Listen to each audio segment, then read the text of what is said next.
Welcome to the TheDPost for All Season Sports Show. I'm Drew Rubenstein here again with Dave Racy. And Dave, last week the Baseball Hall of Fame's latest class of inductees was announced.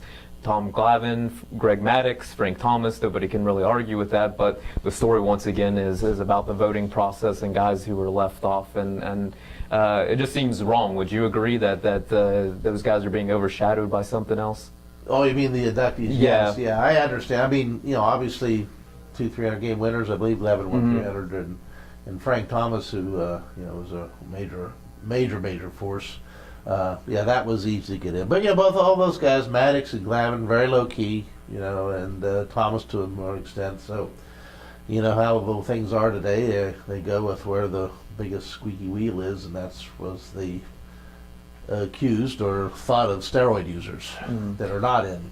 And the steroid users, I mean, that's the topic of conversation is what do you do with those guys? And obviously, the majority of the sports writers are saying they don't deserve to be in, and yet they're still going to be on the ballot because of the way the Baseball Hall of Fame voting is. A guy can stay on the ballot, I think it is up to 15 years as long as he gets a percentage of votes. But it just seems like we're going to keep having this conversation about what to do with the steroid guys or the steroid era guys, I guess I should say, until something is. I think one of them is close. McGuire or Palmer. McGuire, I think, is down really close to being left off. So he'll probably be gone next year. But Bonds and Clemens and those guys will probably be around. It's a shame because I think all of them are good ball players, and whether they use steroids or not, I guess you can't be proven without a doubt.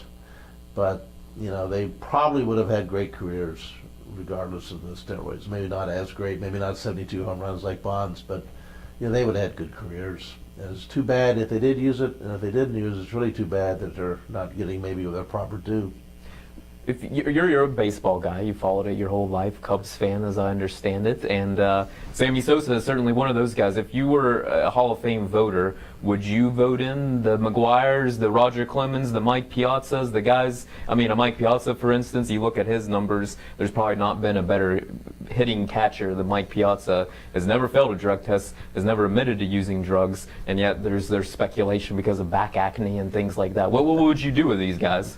I would probably, I might look at it in case by case. Sometimes I'm not saying back acne would be one of those physical type things for steroids, but sometimes these guys get awful big. They weren't awful big, and then they're not as big. I think Barry Bonds' pictures where he was the Pirates, he was rail thin almost, and he became huge. I mean, not that he's going to gain some weight, but look bigger. Sammy Sosa, Mark McGuire was tremendously big. I never saw that in Piazza in a couple of them, but Clemens seemed to be big from the beginning, the get-go, and so I don't know. I guess I would probably do it individually myself, look at each individual athlete. Maybe you do make your best judgment of what you think the guy, if he used steroids or not, based on the information you have.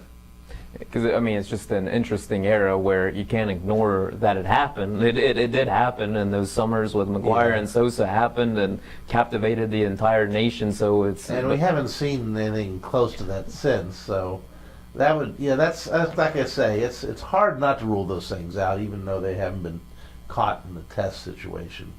What about the voting process, though? And certainly baseball's not alone here, but you have writers and some former writers, I guess, or more part-time basis voting for these guys.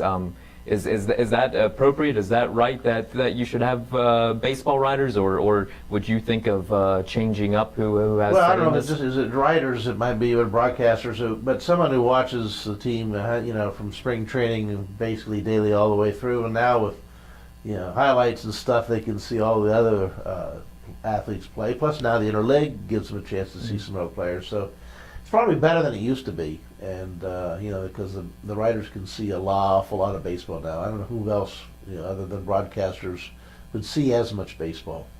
That's interesting. Dave, appreciate your time once again here. Please continue to check TheDPost.com for the latest on local sports. Thanks for watching today.